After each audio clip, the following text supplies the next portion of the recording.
Iya. Bisa. Ini ketemu bos laki-laki. Bosman kan bosnya laki-laki. Aduh. Ini dari saya mudah-mudahan dari Kerawang. Gubernur Jawa Barat terpilih, Deddy Mulyadi, menggandeng pengusaha ternama, Mardigu Wiek Prasantyo, atau yang akrab disapa Bosman Mardigu, untuk mengupas tuntas alasan dibalik fenomena banyaknya pengusaha Indonesia yang memilih berinvestasi di Vietnam. Diskusi mendalam ini diunggah di kanal YouTube Kang Deddy Mulyadi Channel dan menyoroti peran oknum organisasi masyarakat, Ormas, sebagai salah satu faktor pendorong utama.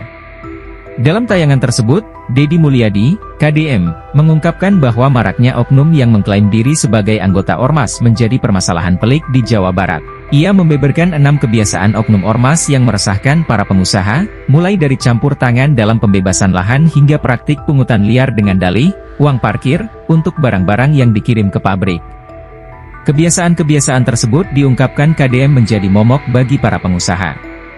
Mardigu menimbali bahwa ia memiliki seorang teman pengusaha Indonesia yang telah memindahkan pabriknya ke Vietnam karena iklim investasi yang dianggap lebih kondusif.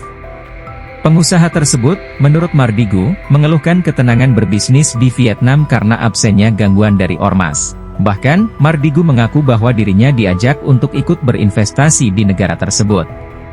Diskusi tersebut diharapkan dapat memicu solusi konstruktif untuk mengatasi berbagai hambatan investasi di Indonesia dan menjaga keberlangsungan usaha di tanah air.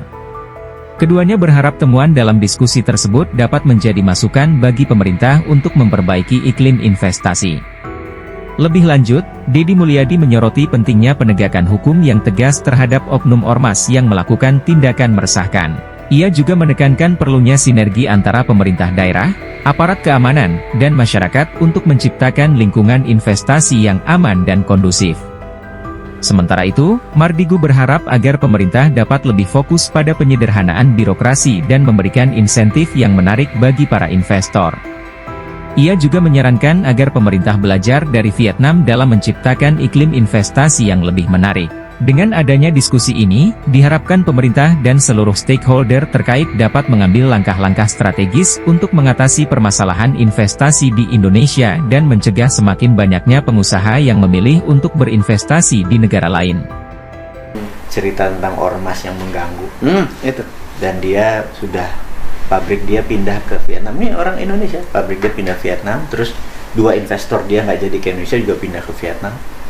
Dia bilang, bro, lu ke Vietnam deh. Itu clear, nggak ada yang namanya Ormas. Jadi dagang itu tenang, kata dia gitu. Oke. Saya bilang, bentar lagi Jabar clear, gue bilang gitu. Oh iya, kan salah satu problem yang muncul di Jabar hari ini adalah banyaknya orang yang mengklaim diri sebagai Ormas. Satu, ngurusin pembebasan tanah. Betul. 2, ngurusin pembangunan pabrik.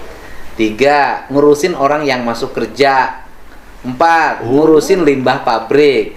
5, ngurusin barang-barang yang masuk ke pabrik harus store dulu, uang parkir segala macam. Ya Allah. Nah, ini kan dari awal pendirian sampai produksi.